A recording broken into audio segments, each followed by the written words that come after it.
Tired of bolted-on security with endless patches? Wish your software and systems operated with built-in security? At the Center for Internet Security, we get it. That's why we partnered with SafeCode to develop a Secure by Design guide that offers actionable guidance to help organizations integrate security throughout development. It's a clear roadmap for turning intent into execution, strengthening resilience while lowering complexity and cost. Operationalize Secure by Design in your organization. Visit CISecurity.org.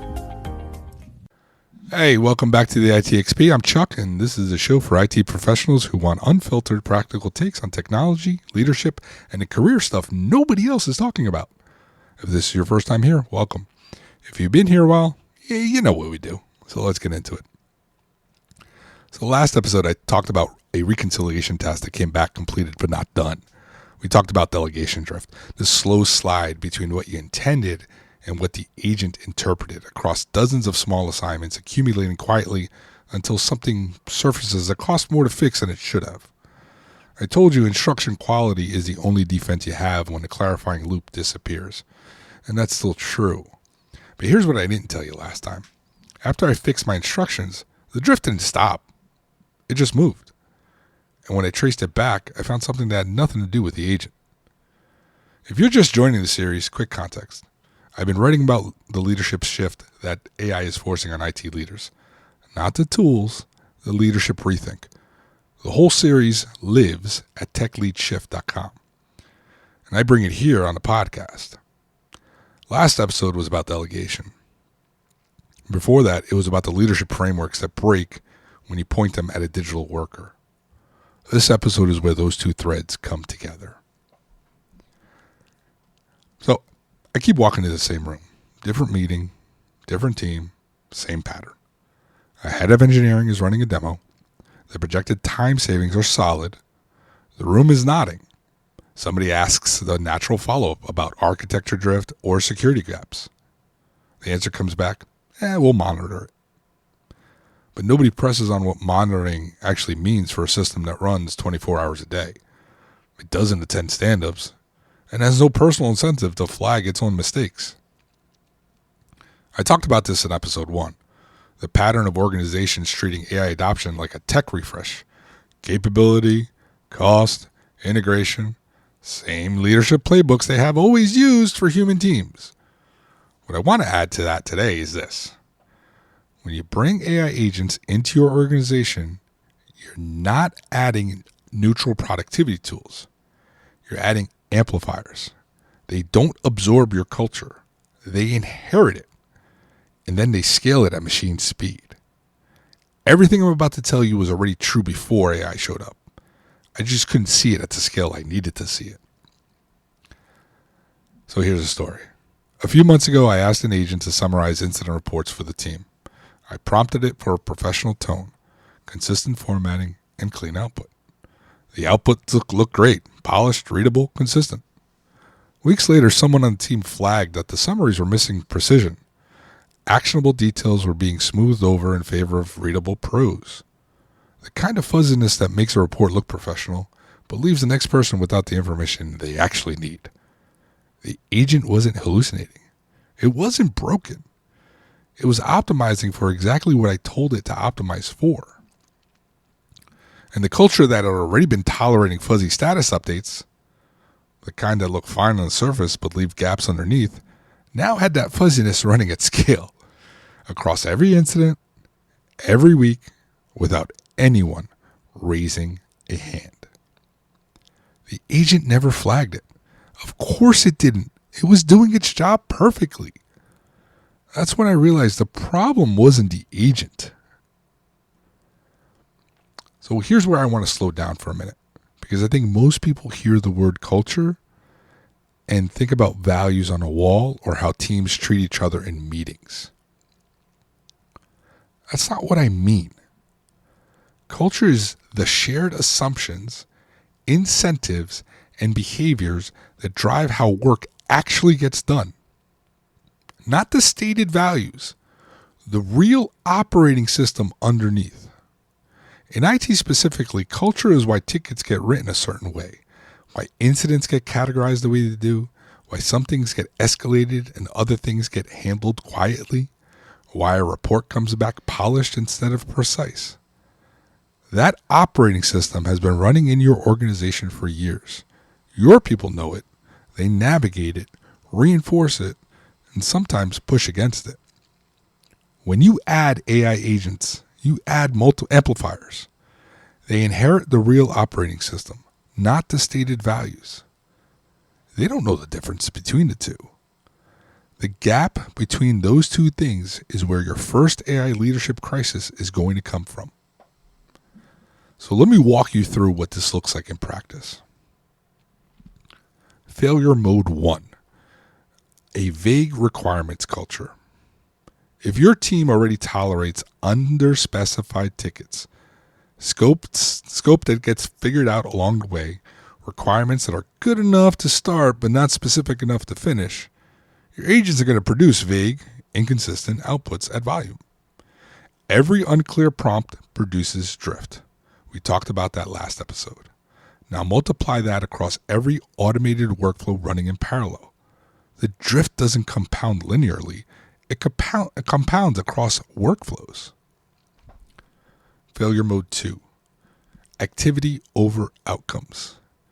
If your organization rewards looking busy over producing results, your agents are going to generate mountains of low-value work that nobody has time to review. Reports nobody reads. Summaries that cover everything and say nothing. Dashboards that update every 15 minutes and inform nobody. The agents aren't failing. They're succeeding at the wrong objective, and they'll keep succeeding at it indefinitely because nobody told them to stop. Failure mode 3, avoids hard accountability conversations. Here's a good one. So when a human fails, there's a path. You sit down, you find a disconnect, you coach towards better performance. When an agent fails, the accountability question immediately becomes, who owned the agent? Who wrote the instruction? Who approved the deployment? Who signed off on it going into production without a review cadence? If your culture already avoids that conversation with people, it is going to be completely paralyzed by it with agents. The conversation doesn't get easier when the failure isn't human. It gets harder because now everyone can point at the technology instead of the decision that put it there. Now imagine sitting in someone's office, maybe a senior vice president, maybe a managing director, and going through that and saying, well, who the hell authorized that agent to go into production? 9 times out of 10, if you're the one in the hot seat because you're a manager, it's going to be your ass on the line. So really think about it. So if you've been following the series, I want to connect some dots here. So in episode 1, I told you that every leadership framework you know assumes 3 things. People are observable, they can clarify intent through conversation, and accountability is personal. Episode 2, I showed you what happens when a clarifying loop disappears. Delegation drift. Instruction quality becomes your only defense. This episode is about the observability assumption, but not at the task level, at the cultural level.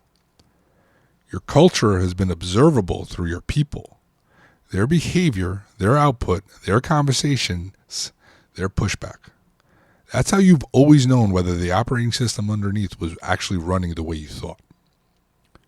Remove the human from enough workflows and you lose that window. The culture is still running. Your agents are still inheriting it and scaling it. You just can't see it anymore. That's a different kind of invisible worker problem than the one I described in the reconciliation story.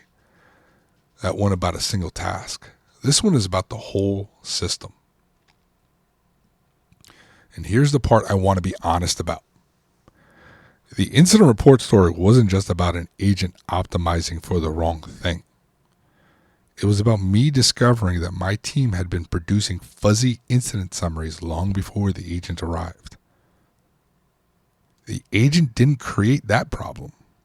It made it visible at scale, and it made it impossible for me to keep not addressing it.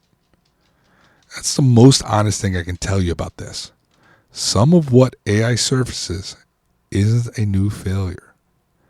It's an old one you finally can't ignore. I said in the article behind this episode that there are still days when I catch myself falling back into the old delegation habits with agents that can't push back. That's not a technology problem. That's a leadership practice problem. And it was my leadership practice problem before I even deployed an agent. The question I had to sit with, and the question I want you to sit with, is this. What assumptions about your work, quality, and accountability are already baked into how your team operates? Because those assumptions are about to be encoded into your agents and then scaled. So let me be direct about the implication here.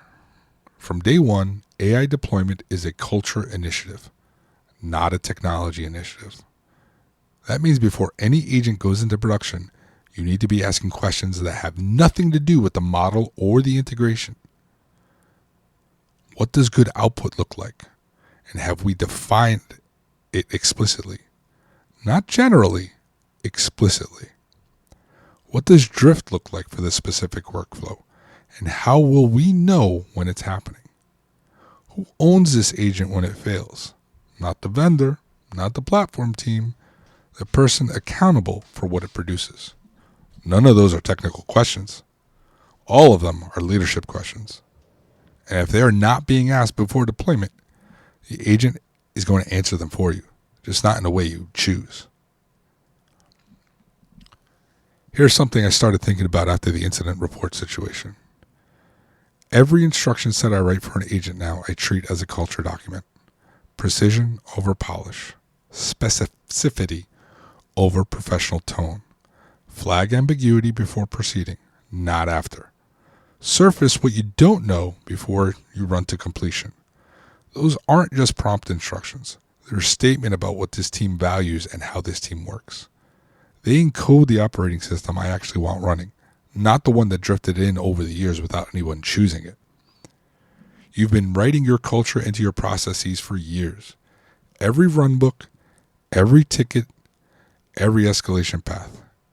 You just never thought about it that way because humans could push back when the process produced the wrong result. Agent can't push back. They execute, which means the culture you encode is a culture you get at scale, indefinitely, until someone changes the instruction. That's a different kind of responsibility than most IT leaders have had to sit with before. And I want to close with the same place I ended in the article. The first AI leadership crisis is not going to be about models hallucinating or cost spiraling out of control. It's going to be about organizations discovering that their leadership practices were never as robust as they thought once the invisible workforce starts scaling them. So what parts of how your team operates today are already quietly broken? Because your agents are about to find out. The question is whether you find out first. Next episode is the one that brings this whole series home. We've talked about the frameworks that break, the delegation loop that disappears, the culture that gets amplified. Next time I want to talk about the workers you cannot see at all. The one already on your team that you've never formally evaluated, never put in a stand-up, and never asked a single clarifying question. You've been managing invisible workers for longer than you think. And one thing I want to mention before we wrap up, I know this is a quick episode because I've been focusing on the Claude series. But you may have heard me talk about Rudy before. A friend of mine. He's about 30 years in IT, infrastructure guy, law firm, really sharp. Just had never really gotten into Claude in any serious way. So I decided to fix that on camera. We started a video series, and the first episode is out now over on YouTube. The ITXP, obviously. We sat down together and worked through a real problem he was dealing with at work. Real prompt, real output, real reaction. No setup, no fake demos. I'm going to be taking him from where he is today all the way through Claude Code, MCPs, and eventually building agents. The whole progression. If you've been meaning to get more serious about Claude and just not carved out the time, this series is built for you. Go watch the first episode. Link is at theitxp.com. More as the series progresses. And that's it. Thanks for being here. The full essay behind this episode is at techleadshift.com. The podcast lives at theitxp.com. And I'll see you next week. Thank you.